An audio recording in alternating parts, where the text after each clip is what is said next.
तो देखिए बच्चों, आज हम 5 अध्याय के उदाहरण नंबर 33 पर बात करते हैं। हम लोग क्या पढ़ रहे हैं? प्राचलिक समीकरणों के अवकलन। प्राचलिक, ठीक है ना। तो हमें ये दिया हुआ है, यदि x to the power 2/3 plus y to the power 2/3 equal to a to the power 2/3, तो dy/dx ज्ञात कीजिए। तो बच्चों, चूंकि हम यहाँ पर पढ़ रहे हैं प्राचल समीकरण, तो हम प्राचल समीकरण बनाकर इसको कर रहे हैं, तो डायरेक्ट तो हो जाएगा। जैसे पेपर में आया, तो पेपर में ये थोड़ी लिखा है कि प्राचल समीकरण बनाकर करना है, नहीं समझे। अगर उसमें लिखा हो कि प्राचल समीकरणों का प्रयोग करते हुए अवकलन कीजिए, तो ऐसा करना है जैसा मैं बता रहा हूं, नहीं तो सीधे कर देना है, ठीक है ना। तो इसको हम सॉल्व करेंगे। सॉल्व तो हमारे पास आ गया x to the power 2/3 plus y to the power 2/3 equal to a to the power 2/3।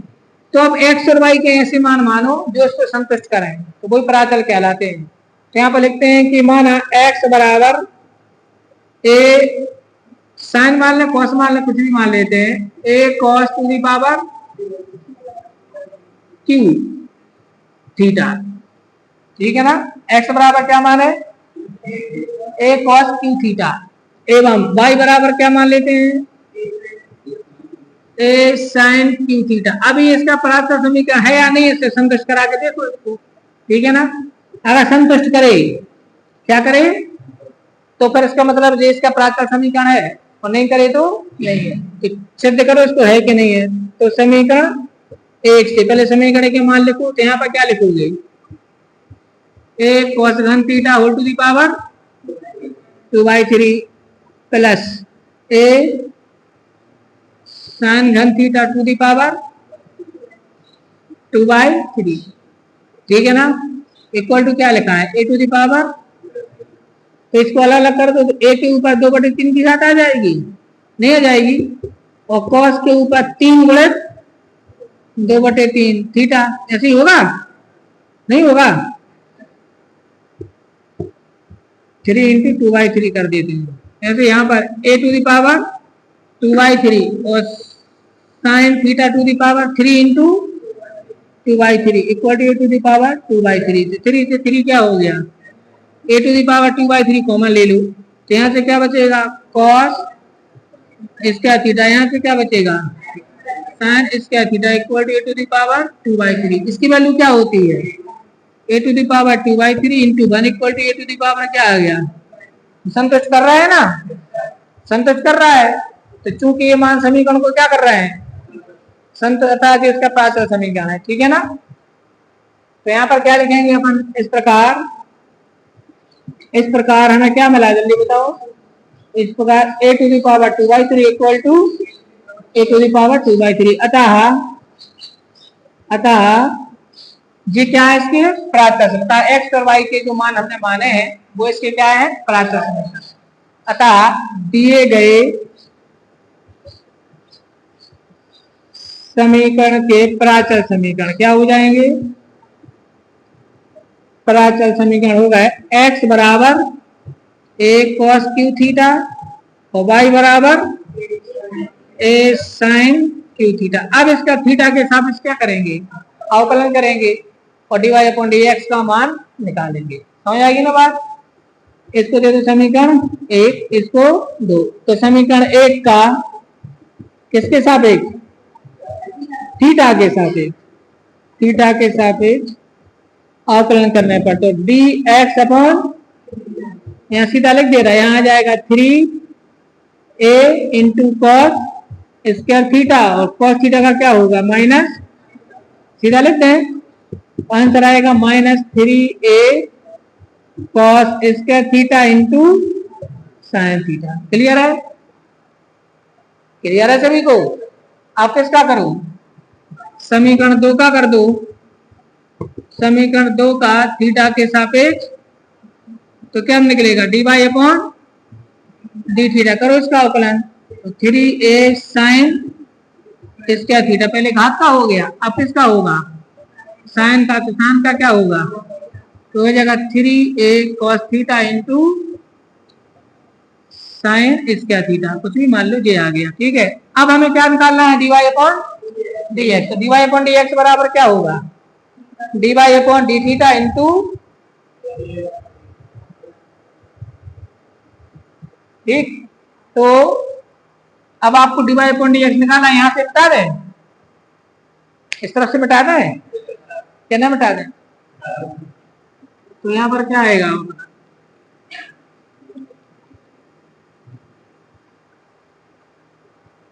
तो यहां से इसलिए D Y upon D X, ऊपर का भी साफ कर देते हैं, उसके आगे आ गए अपन है, इसलिए D Y upon D x equal to क्या आएगा, d Y upon d theta भागित d x upon d theta.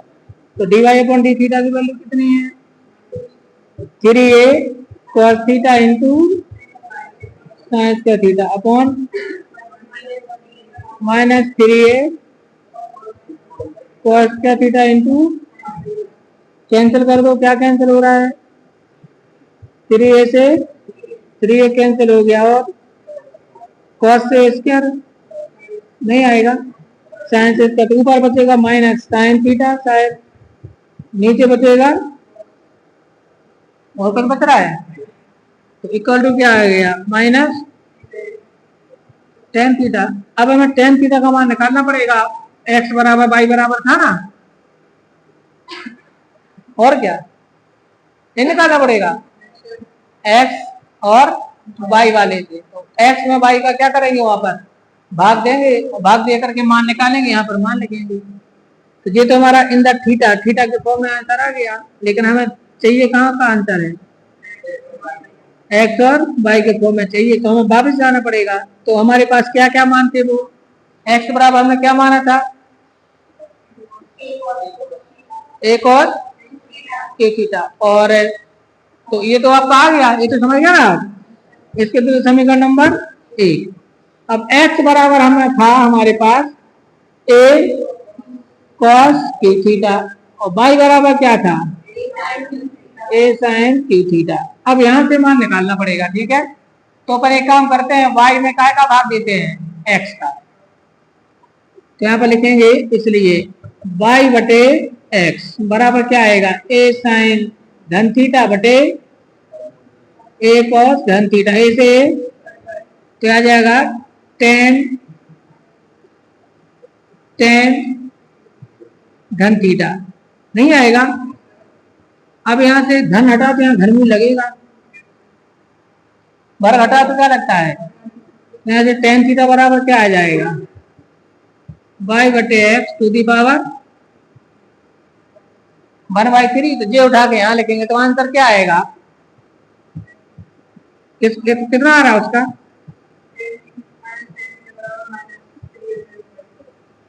Under root में आ रहा, अंडर रूट में थोड़ी आएगा, घन मूल लिखा, वो 3 लिखा देखो अंदर, तो divide upon DX equal to, यहाँ पर लिखो मान, तो माइनस टेन थीटा का मान कितना निकला, जल्दी बताओ, वाई बटे एक्स टू दी पावर, ये हमारा आंसर है। या इसी को ऐसा लिखते हैं, यहाँ पर देखो 3 लिखा है, लिखा है, इसी को घनमूल का चिन्ह है, काय का चिन्ह है, वर्गमूल में कुछ नहीं लिखा होता है तो जो माना जाता है, घनमूल में यहाँ पर क्या लिखा होता है, 3। तो ये यार है उसका आंसर, तो ऐसा होगा ये सवाल, ठीक है ना। तो पहले d Y upon D x निकलेगा, d Y upon D x निकलने के बाद फिर एक्स और वाई से हमें टेन थीटा का मान निकालना पड़ेगा, फिर वो यहाँ पर लिखेंगे। और ये तो हुआ काय की सहायता से, प्राचल समीकरण की सहायता से, और प्राचल समीकरण नहीं बनाना है तो फिर सीधे होगा। समझ में आ गई ना बात, समझ आ गई सभी को बात, ठीक है। तो एक बार तो देख लो आप। तो लीजिए अब ये 5.6 प्रश्नावली का 7वां प्रश्न जो आपने पूछा, इसमें देखो प्राचल समीकरण किस प्रकार दिए हैं, x equal to sine Q T upon under root of cos 2t और y equal to cos Q T upon under root of cos 2t। तो हमें क्या करना है, पहले इतनी यहाँ प्राचल है, ठीक क्या है, प्राचल। तो पहले सॉल्व करेंगे, तो पहले हम dx अपॉन dt निकालेंगे, फिर dy upon dt, x equal to क्या आएगा, sine Q T upon under root of cos 2t। अब मैं लिख दो t के सापेक्ष, काय के सापेक्ष, टी पे सापेक्ष अवकलन करने पर तो क्या आएगा यहाँ पर dx अपॉन dt, तो इक्वल टू आएगा d अपॉन dt। यहाँ पर क्या आएगा बच्चों sin qt upon under root of cos 2t। तो यहाँ पर भाग वाला सूत्र लगेगा, तो under root of cos 2t d upon dt sin qt minus sin qt d upon dt under root of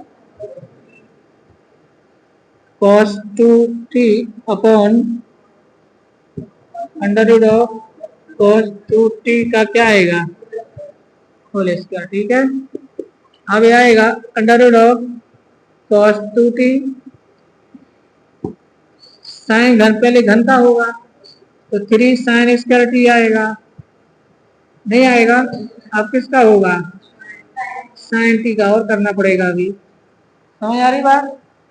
ऐसे यहाँ पर माइनस sin qt, आप याद करो अंडर रूट एक्स का क्या बताया था 1/2 अंडर रूट एक्स, इसका आएगा 1/2 अंडर रूट cos 2t। अब किसका होगा cos 2t का, और करना पड़ेगा, ध्यान दे रहा आप लोग, पूरे के नीचे इसका वर्ग है तो cos 2t आएगा, नहीं आएगा तो जे अपने पास एक हुआ।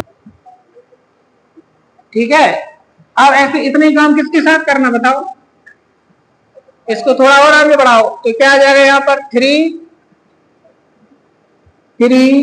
sin स्क्वायर t, और sin t का क्या हो जाएगा cos t, तो वो लिख दो यहाँ पर cos t इंटू ये वाला लिख दो under root of cos 2t, ये आ गया। फिर माइनस, अब यहाँ पर आ जाओ cos, पहले ये लिख दो sin qt upon 2 sin qt upon 2 under root of cos 2t, और cos 2t का क्या होगा माइनस sin 2t, और 2t का क्या होगा 2t का भी तो करना पड़ेगा, तो 2t का डिफरेंशिएशन क्या होगा 2, और नीचे cos 2t। इतना समझ आ गया सभी को। अब एक स्टेप और बढ़ा लेते हैं, यहाँ पर जाएगा 3 sin square t into cos t into cos 2t minus minus plus, अब आएगा 2 से 2 क्या होगा कैंसिल, तो यहाँ पर आ जाएगा sin qt into sin 2t upon under root of cos 2t, और नीचे क्या आ जाएगा cos 2t। ठीक है बच्चे, अब क्या करना, आप under root of cos 2t को एलसीएम ले लो, किसको ले लो एलसीएम, इसका गुणा इसमें हो जाएगा तो cos 2t बन जाएगा, तो फाइनल हो जाएगा 3 sin square t into cos t into cos 2t plus यहाँ पर आएगा sin qt into sin 2t whole upon cos 2t into under root cos 2t। समझ आ गई बात, तो अब इसको लघुत्तम लेंगे ना एलसीएम, इसका गुणा इसमें हो जाएगा और फिर ये नीचे आ जाएगा। समझ आ गई ना बात। और क्या कर सकते हो, अब इसमें से sin स्क्वायर t कॉमन ले सकते, कि और कुछ कर सकते, बस इतने हो सकता है ना। क्या हो गया cos, अब ये हो गया है ना, इसको दे दो समीकरण नंबर कौन सा 1। अब ले कौन सा y बराबर, y बराबर क्या है cos qt upon under root cos 2t। जितना कार्यक्रम यहाँ किया है उतने कार्यक्रम यहाँ करना है, दोनों का हर अलग अलग हिस्सा है। ठीक है, चलो करो इसका अवकलन, इसलिए dy upon D T equal to, तो पहले आएगा हर cos 2t अंश का अवकलन cos qt minus cos qt और D upon D T under root cos 2t पूरे के नीचे क्या आएगा cos 2t अंडर रूट का स्क्वायर। ठीक है इतना ये। अब क्या होगा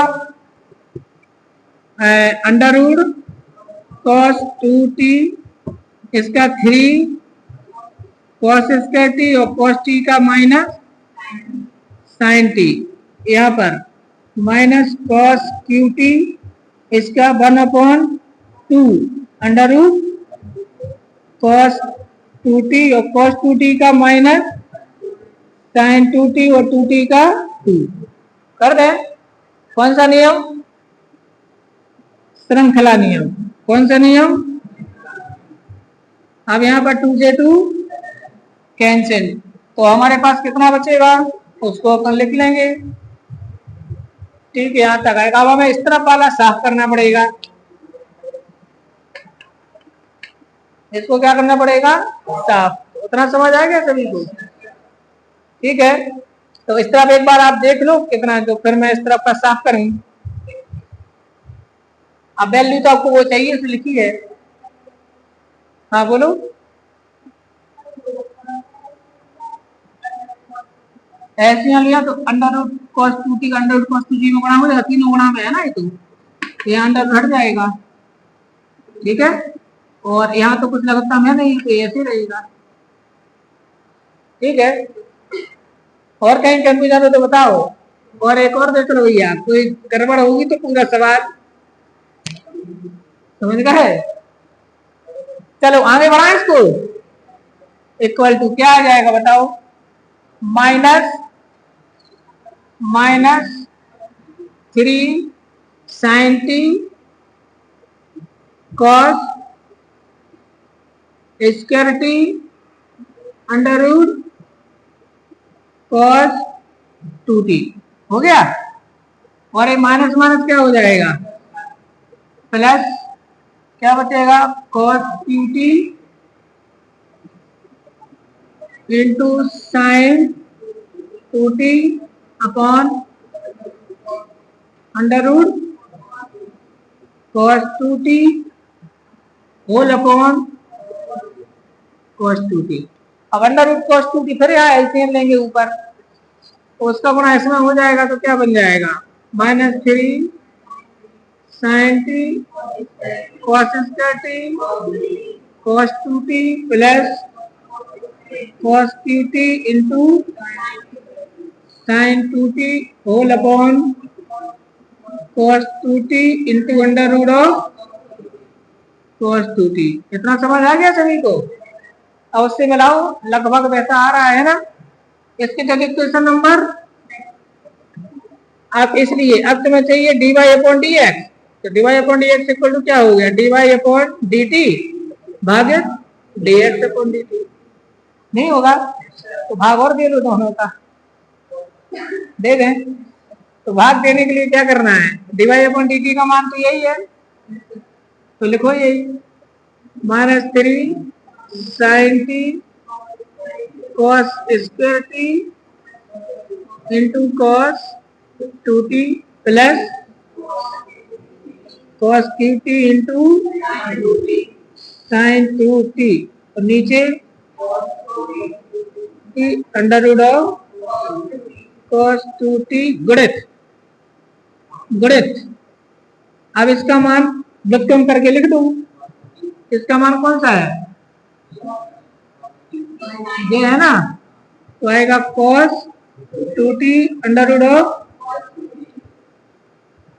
अपॉन बाकी का कहाँ है अपॉन, तो क्या आएगा बताओ 3 sin square t cos t cos 2t